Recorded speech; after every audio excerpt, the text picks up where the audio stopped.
This is the White Coat Investor Podcast, where we help those who wear the white coat get a fair shake on Wall Street. We've been helping doctors and other high-income professionals stop doing dumb things with their money since 2011.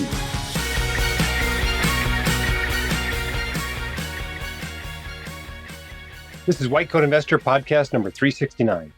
Healthcare is changing, and so are you. Your current career goals are probably different than they were 5 years ago, and you probably have questions about how to achieve them.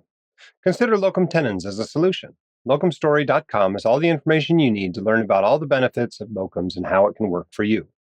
On the Locumstory Podcast, you can find expert interviews with physicians who worked locum tenens firsthand and share what their experience was like, along with advice for others looking to do the same. Tune in to the Locumstory Podcast on Spotify, Apple, or Google Podcasts. Thanks for being back with us. We're recording this today on May 3rd. I don't think it drops till the end of the month, though. So if something big happens this month and we don't mention it, that's why. We have something really cool to announce, though. For years, people have asked us for student and resident specific material, specifically when it comes to our online courses. We have taken your feedback into consideration and we have done what you wanted. There are now 4 versions of Fire Your Financial Advisor. This is our flagship online course, the one that's designed to help you get a written investing plan, a written financial plan in place. There is Fire Your Financial Advisor for students. There is Fire Your Financial Advisor for residents. There is the regular old Fire Your Financial Advisor for attendings and other professionals in their careers. And there is Financial Wellness and Burnout Prevention. That is the CME eligible course that includes the entire Fire Your Financial Advisor course and includes 8 hours of burnout and wellness material that makes the course eligible for you to buy it with your CME dollars. So the FYFA course grows with you, and you can upgrade to the next course as you moved into the next career phase. You just pay the difference between the courses, all right? So the regular prices for these, I know they tell you never make an online course that sells for less than $200, but we have done that. We just thought that was too high of a price for students. So we have made the student price $99. The resident price is $299. We're keeping the regular price for Fire Your Financial Advisor at $799 and the same price for Financial Wellness and Burnout Prevention, that is $1099. But like I said, the idea is that you buy the student course as a student, and then you upgrade when you become a resident. So instead of paying $299 for the resident course, you just pay $200. And then you upgrade to Fire Your Financial Advisor for attendings, but instead of paying $800, now you only pay $500 for the upgraded version. And if you want to upgrade to the CME eligible version, you can also do that. So very cool. But to incentivize you even more, those aren't your prices today. We're going to give you another 20% off. This sale's running through the 27th of May until the 7th of June. From the 27th of May to the 7th of June is 20% off all those prices. So the student course is now $79. That's as cheap as this thing's ever going to be. We're never going to make an online course cheaper than that. That's as good as it gets. Use the discount code LAUNCH20 and you simply go to www.wcicourses.com. And that's where you can buy it. Obviously, there's links all over the website. If you go to whitecoatinvestor.com, it is not hard to find where you buy Fire Your Financial Advisor. Buy the version that's right for you. As always, we have a 1 week, no questions asked, 100% money back guarantee. And, as long as you haven't taken more than 25% of the course. If you just take the whole course in a week, we're not going to give you money back. But if you don't like it, there's no risk. Check it out. Check it out. No risk to you. There are now cheaper versions available for students and residents. I mean, anybody can buy them, but that's who they're aimed for. If you're about to graduate from residency, if you're an attending, if you're, an engineer working in your field, those are not the courses you want. You want the regular Fire Your Financial Advisor course, but these are less expensive versions for students and residents that will grow with you as you move throughout your career. So I hope you enjoy those. We put a lot of work and time into them, particularly Katie. She's over all of our products. She's our chief product officer, and I think you're really going to like them. But if you don't, we'll give you your money back. Okay, let's do a correction. On a recent podcast, I said that Vanguard's sweep account pays you pretty well. That is true. The Vanguard sweep account, the Vanguard brokerage, is just a federal money market fund. I think it's paying something like 5.25% right now. Okay? But the error I made is I said that at both Schwab and Fidelity, it basically sits in a 0% account. That's not true at Fidelity. It is true at Schwab. But at Fidelity, their sweep account also pays you a significant interest. It's less than Vanguard's. In fact, it's less than 5% right now, but it's pretty good. It's pretty close. It's far different from Schwab's, where they make money on your cash by paying you 0% on it. If you want a different money market account at either of those places, you have to, deliberately put your money into a money market fund. Okay. But at Vanguard, it just sweeps directly to the federal money market fund, which is the one most of us pick. You can use the municipal money market fund if you're in a particularly high tax bracket, or if you really only want to have it invested in treasuries, that gives you a slight break on your state taxes. You can use the treasury money market fund, but the sweep account is the federal money market fund. Sorry about that. I told you don't quote me, but obviously people felt like we needed to correct it, and we probably did. Okay, let's take our first question off the speak pipe today. Hey, Dr. Dolly. My name is Dr. Steven. I am a neurology fellow practicing in New England currently. My question is, how much money should I put down on my next house? I bought a condo in medical school, 0% down, sold it, was able to buy a house for residency, and have now sold it. And at this point, after real estate transaction fees, we'll have $250,000 for the next house, which is under contract. And the purchase price is $500,000. So my question is, how much of this $250,000 should I put into the new house? I'm leaning towards all of it, but more context, I have about $300 in student loans, but my new employer is going to pay it down quite a bit to where I'll just have a little over $100,000. And with my sign-on bonus, I'll have about $50,000 cash to help move and get settled in the new location. And anything after that, I was planning on throwing at the loans. Anyway, just wondering where the best use of this house equity money would be. Thank you so much for all you do. All right. Well, thank you. Good question, Dr. Steven. And thank you for what you do. And really to all of you, thank you for what you do. I was in a shift last night. I don't normally work evenings. I swapped with one of my colleagues because he needed to go to a meeting that afternoon. And I feel like that's supporting my leaders if I make it so they can go to their meetings. So I swapped my day shift for an evening shift and forgot that different things come in the evening than they do during the day. And right as I was leaving for my shift, we had somebody come in with a foreign body that was still moving. So it's always interesting stuff in the emergency department. Thank you to those of you who were working and taking care of people. All right. At any rate, your question is, what do you use the money for? How much of the money do you put down? There's no right answer to this sort of a question, right? You can do whatever you want. If you want to invest all that money somewhere else, that's not wrong. And use a doctor loan to buy the house. I don't know that I'd do that. If you want to put it all toward your student loans, that might be wrong in your situation, since it sounds like your employer is going to pay down a lot of your student loans. You didn't share the terms of that, but if they're going to pay everything but $100,000, there's no reason you can't put $100,000 toward your student loans, especially if they're 6 or 7 or 8% or something like that. That's pretty darn attractive, I think. But just putting it down on your house is not a bad idea either. I mean, this is money that's home equity from prior houses. Whether it was the right thing to do or not to buy a priori as a student and a resident, you did, and it worked out fine for you. And now you got all this home equity. You can just put that into your next house. It might be particularly important if the housing prices drop and you need to get out of the house. You'll be glad you have some equity in there that allows you to do that.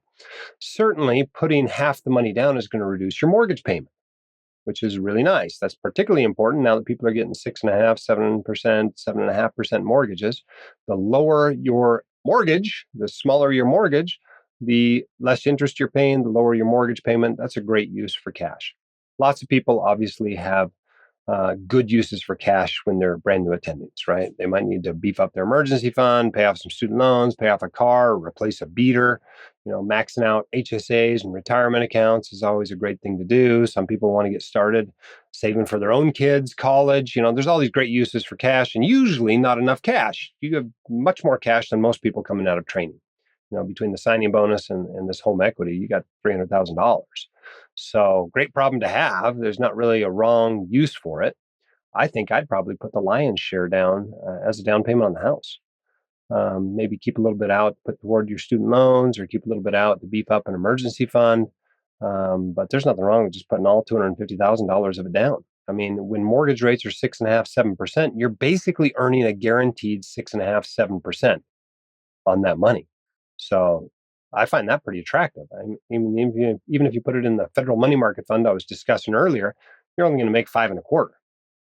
So you can beat that guaranteed by using it as a down payment. I think I'd probably use the lion's share of it for that. All right. Next question is another mortgage-related question. Hi, Jim. This is Elena from the Midwest. Thanks for all you do.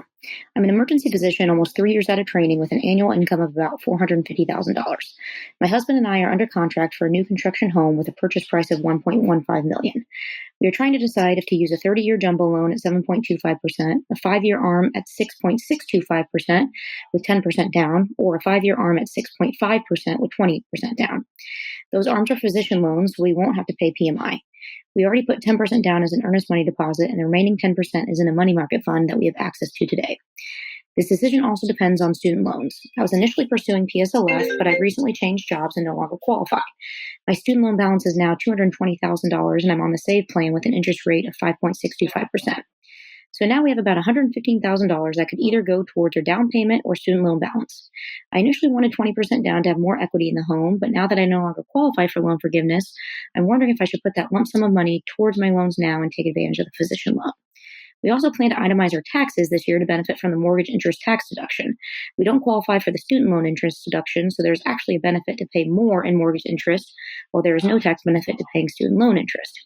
I know you say young physicians have a lot of good uses for their money other than spending it on a big down payment, and now that I don't qualify for PSLF, I'm wondering if a physician loan is right for me.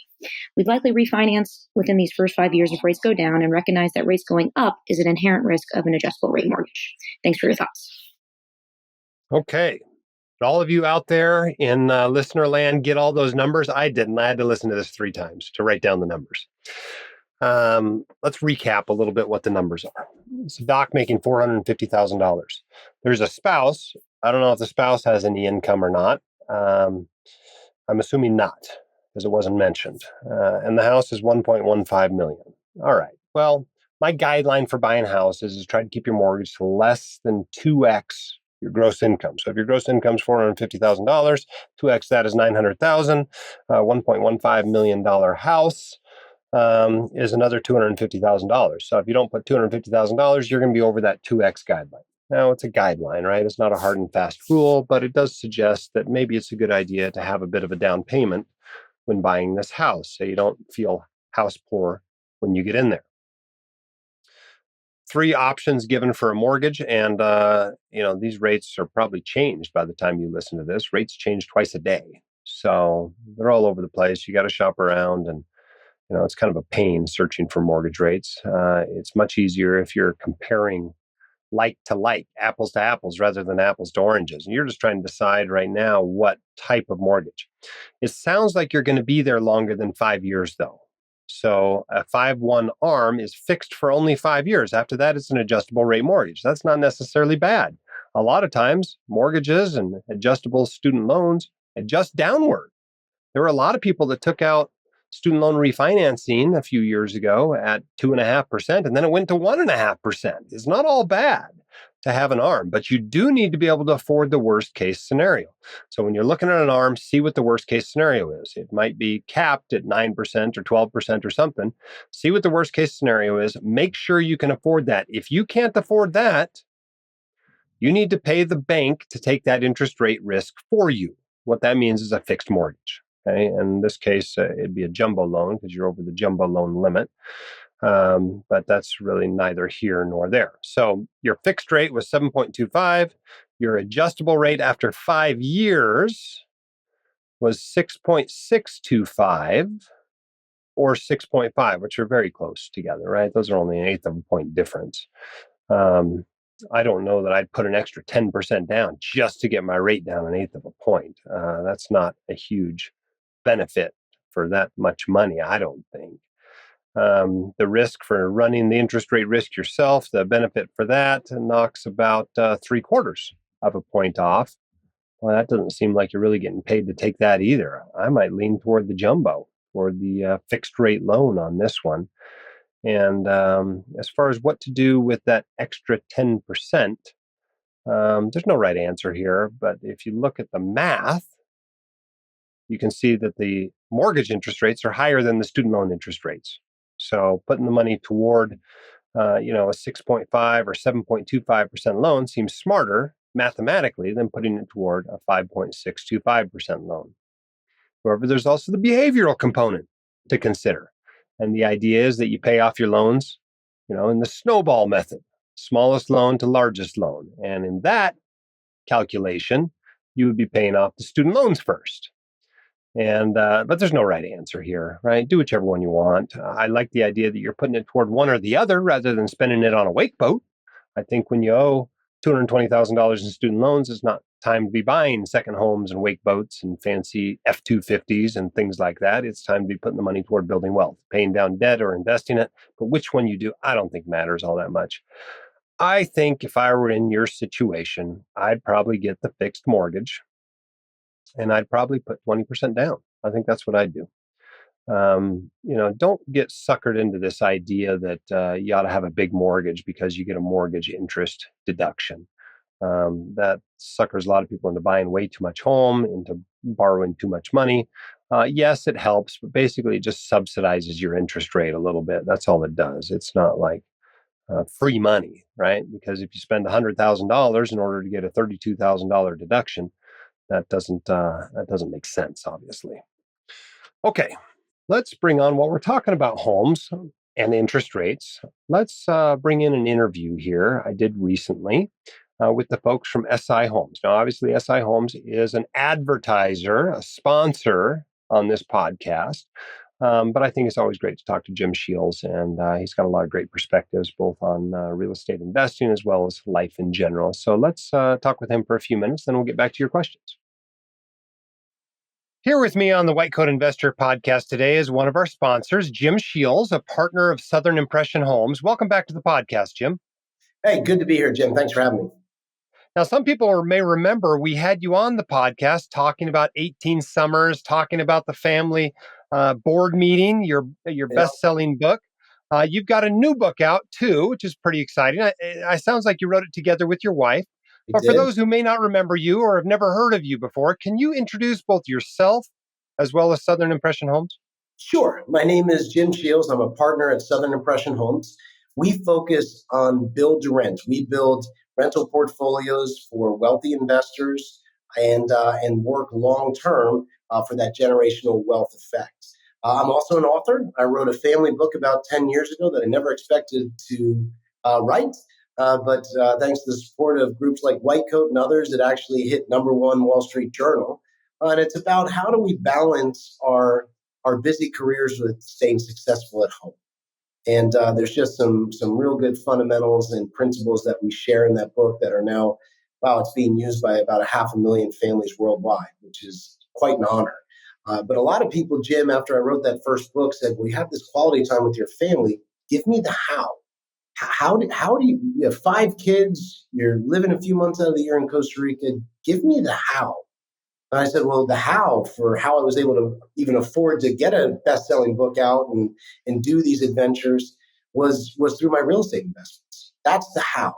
So now the how that got me and my wife there, and we talk in this new book, The Passive Income Playbook, about how can you buy back your time and have that incredible family life through build-to-rent investments. So that's what the second book is about, kind of our 25-year journey of the real estate changes that we've made to our portfolio and how we really hit a stride about 10 years ago through this new thing called build-to-rent turnkey.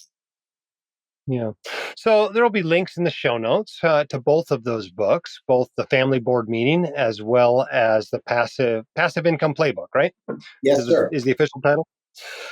So you can check those out if you like. Links in the show notes. I talk a lot about the spectrum of real estate investing on this podcast, all the way at the left side, people ground up, developing, building their own buildings and then renting them out, et cetera, to all the way on the other side, investing only in a publicly traded REIT mutual fund.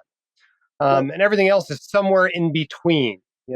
Turnkey investing finds itself in about the middle of that spectrum. It has some benefits of being a direct investor, completely owning the property, as well as some benefits of not being as much of a hassle because somebody else is taking care of all the headaches and the 3 a.m. toilet calls. Can you make the case for turnkey investing over direct real estate investing, over funds, over syndications, et cetera? Yeah, I think, funds and syndications, I invest in them, Jim. I believe in them. I think they're great. How we met was from our friends at DLP. So I believe in funds and syndications.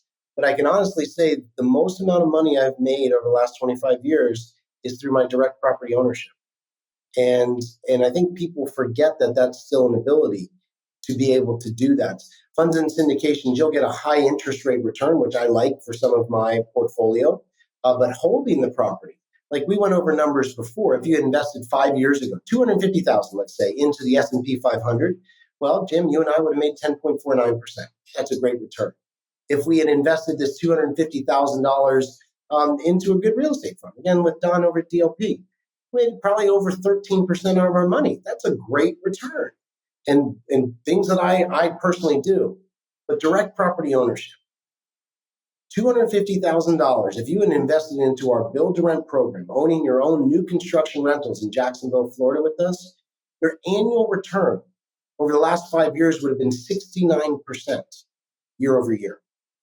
That's the power of direct property ownership. And that's why I always say, I believe in handing some of my money off to people to take care of for me, but then I like that direct ownership. And what I've found is a lot of people, especially our medical friends, Jim, and I work with a ton of them for years, they don't want a second or third job. They don't want to go out and be meeting with realtors, researching markets, interviewing contractors, overseeing projects, managing it themselves, or where do I get it financed? How do I insure this? They want all those questions answered. And that's why we do the turnkey model. So they can just grab onto our coattails. Everything we've done for ourselves, they're just following suit, and we're handing off the playbook to them so that instead of spending, to do it on their own, it could be 20, 30, 40, 50 hours a month.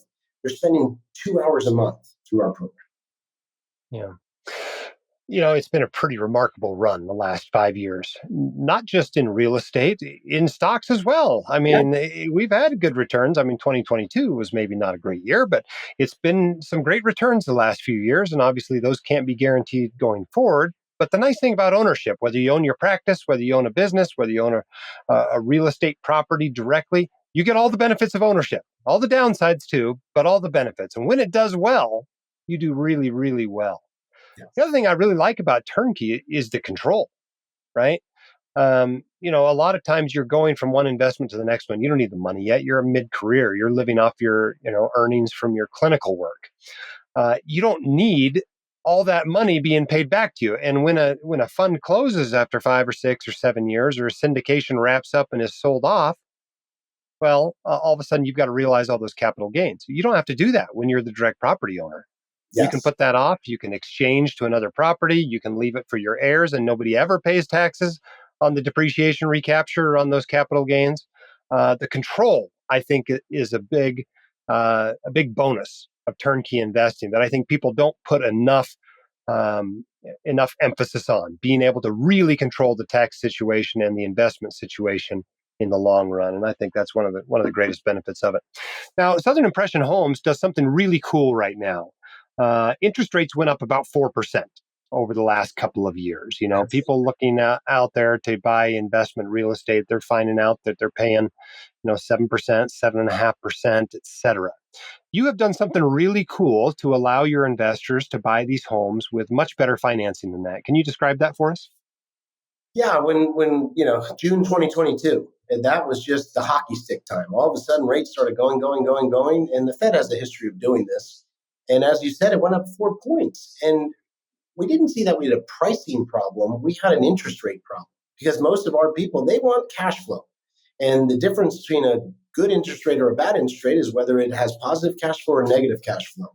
So about a year and a half ago, we decided we had to get into the money buying business. Now, luckily, since we have a healthy balance sheet and part of our company is owned by Sumitomo, a large 331-year-old company, which gives us a great ability where we have zero bank debt, which is kind of unheard of. It gives us leveraging power to go into banks and actually pre-buy large amounts of money. So we'll go in and pre-buy all these large amounts of mortgage money for our clients, Jim, and many white coat people have used them. And so when they come to buy a new construction home, a duplex or a quad with us, we'll be able to lock them in at 4.75%. Or if they went to their own mortgage company in their backyard, they might be getting quoted 7.5%.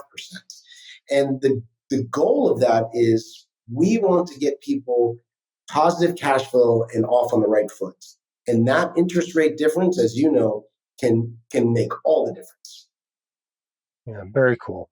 Well, Jim, thank you for sponsoring this podcast, and thank you as well for all the hard work you put in to help so many white coat investors to have excellent returns with not that many hassles, as it turns out when you're investing in turnkey rentals through Southern Impression Homes.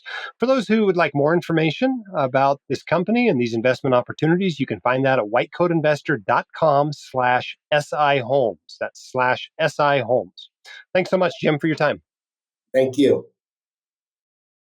All right, our next question is about insurance, life insurance specifically for people who have had cancer. Let's take a listen. Hi, Dr. Dolly. Thank you for everything that you do. I have a question about a universal life insurance policy. My situation is a little bit unique. About 3 years ago, I was diagnosed with cancer as I was a working full-time urologist.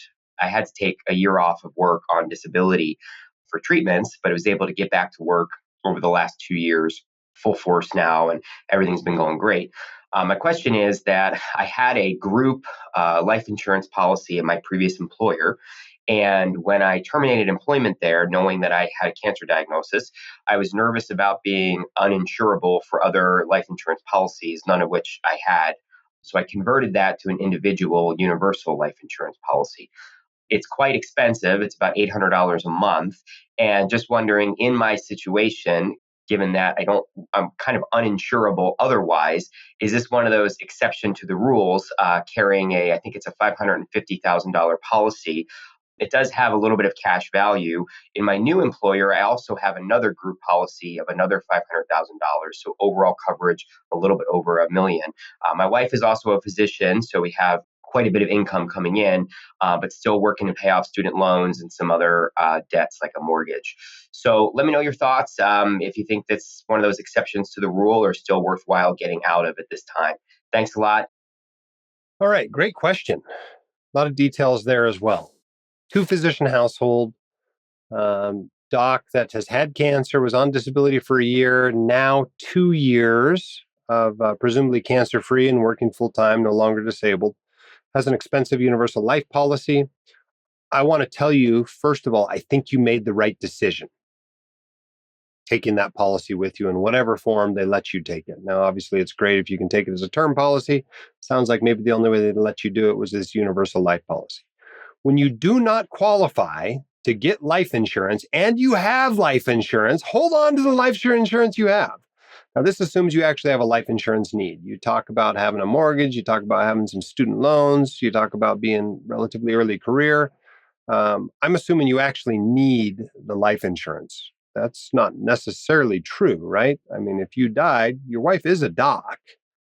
She can presumably make some pretty good money and isn't going to be in the poorhouse if you die. So one might argue you don't need life insurance or don't need all that much life insurance. But presumably you want to do something for your family should something happen to you, whether it's related to the cancer or whether it's completely unrelated. So you really have to ask yourself, what is your financial plan? What is the family's financial plan if you die? What is the family's financial plan if your wife dies? What is the family's financial plan if you both die? And that's how you decide how much life insurance to have. And if you discover that you need more than the $500,000, presumably term, that you have with your current employer, then yeah, you got to keep this universal life policy because you need the insurance and you can't buy anything else. At least not for probably 3 more years. 3 years from now, you might be able to. After you've been cancer-free for 5-ish years, a lot of times you can buy insurance. You probably don't get the best rate on it, but it's probably going to be priced better than a universal life policy. So I think I'd probably hold on to it, assuming you still think you have a need for life insurance for a little while longer. But as soon as you feel like that need is gone, maybe it's when you pay off student loans, maybe it's when you pay off a mortgage, maybe it's when you got $1 million or $2 million or become financially independent, you can drop that and take the cash value, pay any taxes due on it, or hopefully you're actually in the black on it. It probably will be by then. And do whatever you want with it. So you're not stuck forever with this thing, but it sounds like maybe it's not quite time to drop it. I think you're probably going to have it for a few more years anyway, whether you swap it for a different life insurance policy or whether you just decide you don't need it anymore. Sounds like you probably do need and want it right now. $800 a month is a lot. There's lots of good things you can do with $800 a month. But if you have a life insurance need, I'd keep the life insurance. Hope that helps. All right, our quote of the day today comes from H.L. Mencken. Said, "The chief value of money lies in the fact that one lives in a world in which it is overestimated." Now, money's good for some things, but there are some problems that money just cannot solve. It's not like oxygen that way. When you have enough, you never think about it. When you don't have enough, it's all you can think about. All right, let's take a question about an annuity. Hi, White Coat Investor Podcast. My name is James from Texas. I'm an ophthalmologist. I've been practicing for about 15 years. I've been able to save up a lot of money, and I do have a financial advisor that I use. I meet with about every year to two. I do most of the DIY stuff, but he did sell me one insurance product that allows me to get some advice every once in a while. So my question for you is, he is recommending this annuity called the Prudential FlexGuard. And I was hesitant, of course. Listened to your podcast for years now, and any annuity has some baked in scary stuff like caps on growth. They have, surrender charges. They have a lot of fees baked in, and I know they don't always seem the most sound. But he was saying this one basically has no upfront fee, no ongoing fees if you invest in an ETF, and it does have a downside buffer. So it's kind of making it sound like it's different than other products, but maybe it's just the advertising of it. So if you could look into it and tell me what you think of this product, it's called the Prudential FlexGuard. I would much appreciate it. I'm skeptical, but I'm not smart enough to read all the fine print and figure out where they got you. So if you could look into it for me, I appreciate it. Thank you very much. Okay. I'm glad you called it. Let's talk about the elephant in the room. This person is not a financial advisor. You might think you're getting some sort of beneficial financial advice because you once bought an insurance product from this person, but this is not a financial advisor. This is somebody who sells products, okay? Whether they are selling loaded mutual funds or annuities or cash value life insurance, they are a product salesman, okay?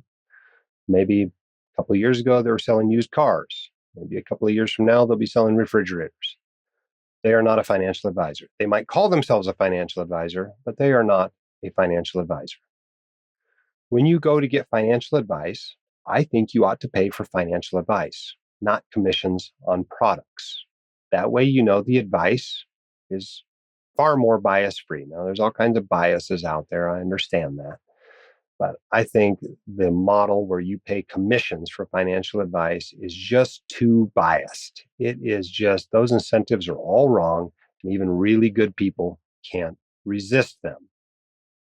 So I don't think you should take financial advice from this person. If you really think you might need an annuity, go see a fee-only financial advisor, a fiduciary who can give you advice on whether you need an annuity. And if you need an annuity, maybe you start looking at annuities. Maybe you consider this one. Probably not, quite honestly.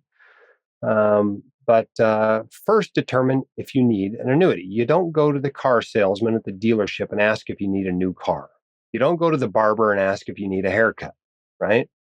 So the whole question of whether you need an annuity should be determined either on your own if you're capable of doing it, or talking with a true financial advisor. Okay.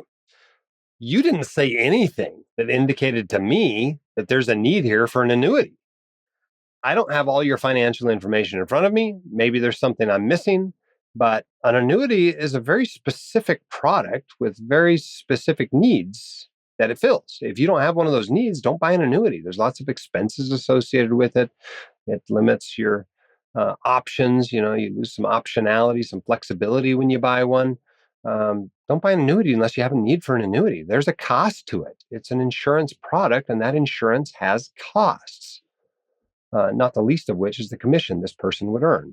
Typical commissions for a product like this range from 5 to 10% of the money you're putting in this product. So you put $50,000 in it, that person is going to get paid something like $2,500 to $5,000, right? That's not an insignificant piece of income for someone who sells this stuff. So there's real bias there. All right, I did Google this product. And what I determined as I searched for this is that the FlexGuard annuity from Prudential is an indexed variable annuity. Now, just because they put the word index in there doesn't make it good. Doesn't mean it's like an index fund. These are like my least favorite financial products. I have yet to see somebody that I thought actually had a need or made a good case for buying an indexed annuity. Most indexed annuities are actually fixed annuities. This one somehow is a variable annuity, but I would not buy this. If you have a need for an annuity, it's probably a single premium immediate annuity. Or a SPIA. It might be a deferred income annuity. That's basically longevity insurance. You buy it when you're 65, it starts paying when you're 85 if you live that long, and kind of gives you permission to spend during retirement. I can make a case for that. I can make a case for multi-year guaranteed annuities. If you're comparing them to CDs, they're basically a CD of the insurance industry. I cannot make a case for the FlexGuard indexed variable annuity. I can't think of a reason why somebody would need one, so it's very hard for me to think of why you would need one, even though I don't know all that much about you. I do think you ought to get another opinion from a real financial advisor before buying something like this. Remember, when you're buying annuities, when you're buying cash value life insurance, these are generally lifelong decisions. They require a lot of due diligence. Similar to getting married, it's going to cost you a lot of time and hassle and money to get out if you decide you don't want to stick with it for the rest of your life. So I don't like what you're getting from this financial advisor. I don't like this particular product. And I don't really like the category of product, quite honestly. So I think I'd stay away. And if you need an advisor, go get a new one, because this one is not an unbiased advisor. All right, next question comes from Tyler. Hi, Dr. Dahl. My name is Tyler. I'm on the East Coast. I'm an academic family medicine doctor.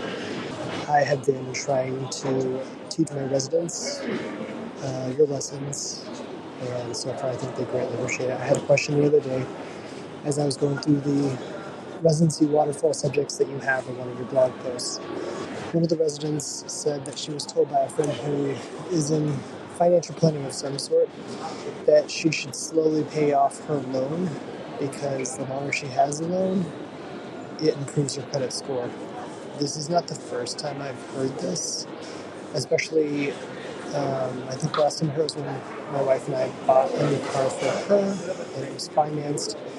The representative, who I definitely don't trust from just his position, said something similar, that we should not pay it off all right away. So I wondered where this probable myth came from and what your thoughts are. Thank you. All right, Tyler, great question. Appreciate you calling in and leaving a question. I think it's well worth discussing. I think you're right to be skeptical. It sounds, though, like you called me from a convention or a hockey game. So just as a general advice to people out there, when you're calling in and leaving a speak pipe, we're going to play the speak pipe as it gets recorded. But our sound guy can only do so much with background noise. So do everybody a favor and go to a quiet room to record your speak pipes when you leave them. Obviously, if this was a call-in show, I'd tell you to walk into another room or something where it's quieter. Great question. The question is, he's heard, or somebody else heard through a AKA financial advisor, I hate that term because anybody can use it, that you should pay off your student loan slowly so you get this sweet, sweet high credit score that's going to make the rest of your life super easy, because that is the most important number in your financial life. Because if you can't borrow money, what are you going to do?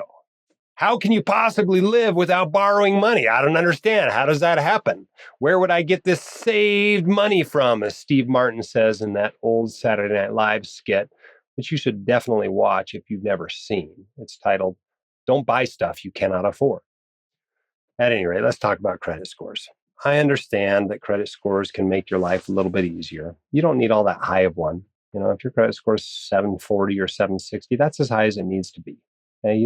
An 810 doesn't give you anything you can't get with a 790. All right, there's 5 factors that go into a credit score.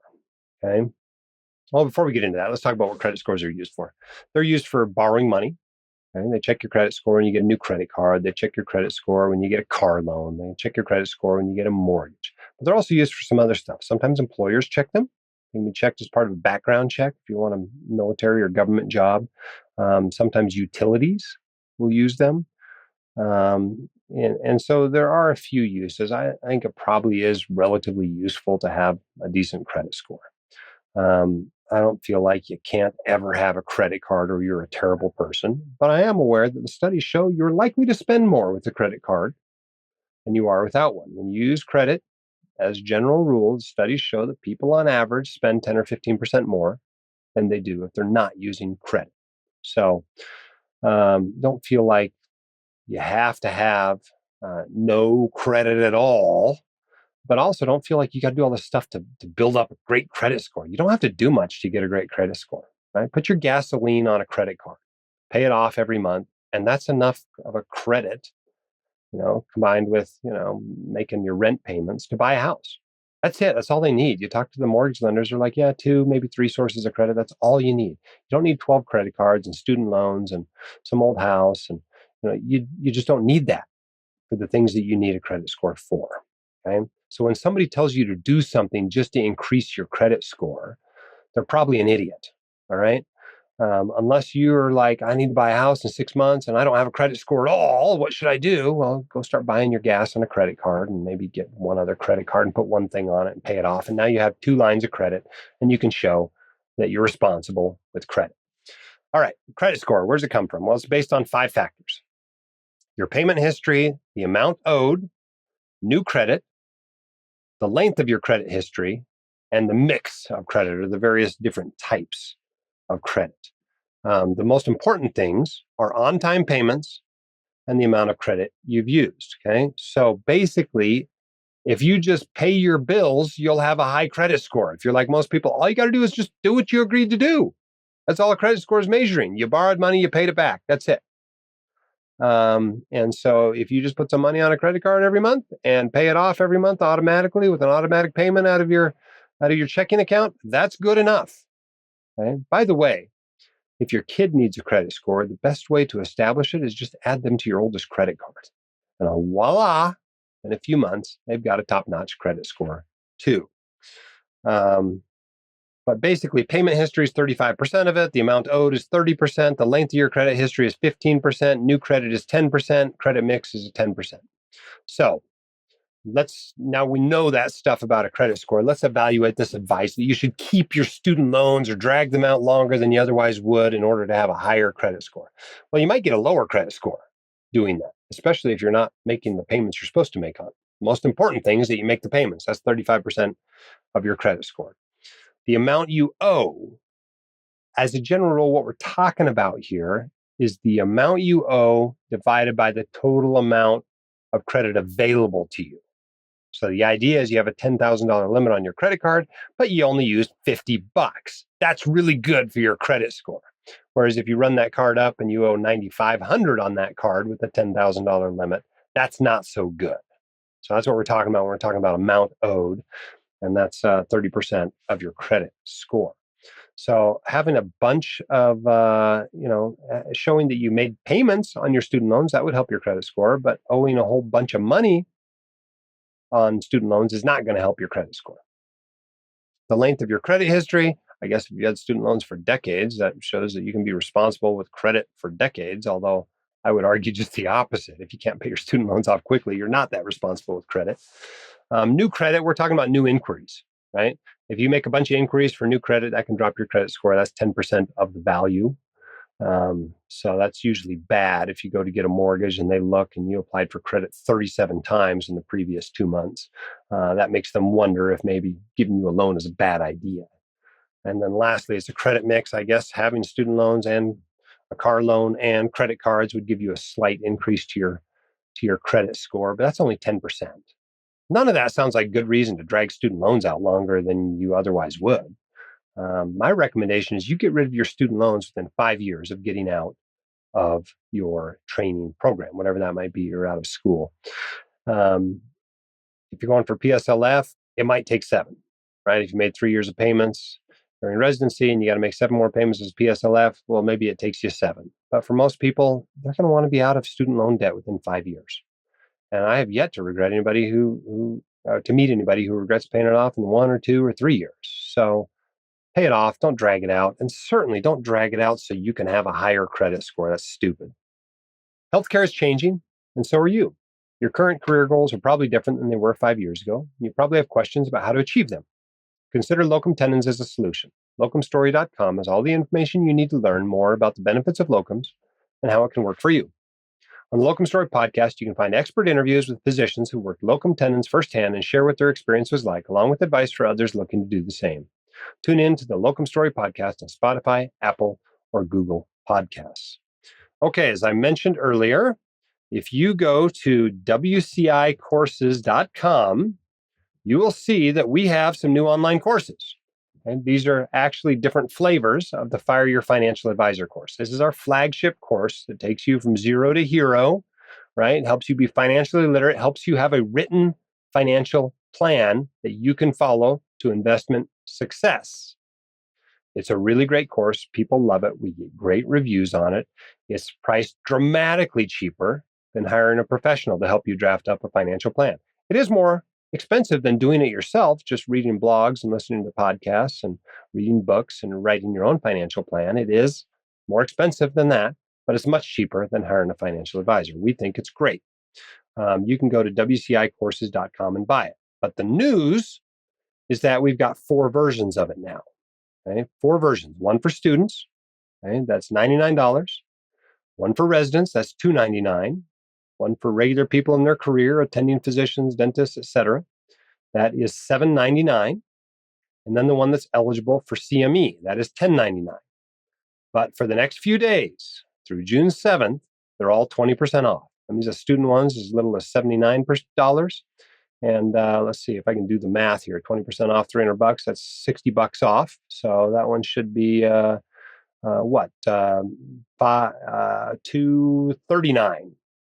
$239 through the 7th. So dramatically cheaper than buying the full course, dramatically cheaper than even buying the regular course or buying these new courses on sale. So check that out. Use code LAUNCH20 at WCIcourses.com. All right. Thanks for those of you who are leaving us 5-star reviews, telling your friends about the podcast. That word of mouth really does help. It helps us as a business. And so I thank you for that. But most importantly, it helps us as a community to spread the word about the importance of financial literacy among medical and other high-income professionals.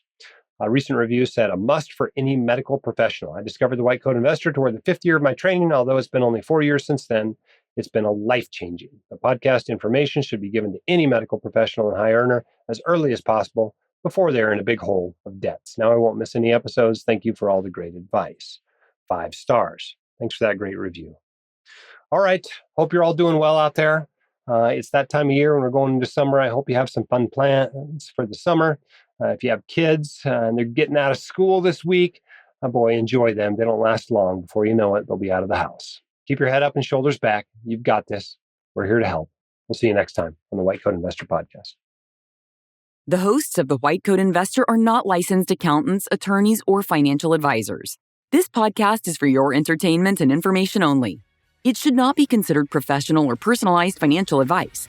You should consult the appropriate professional for specific advice relating to your situation.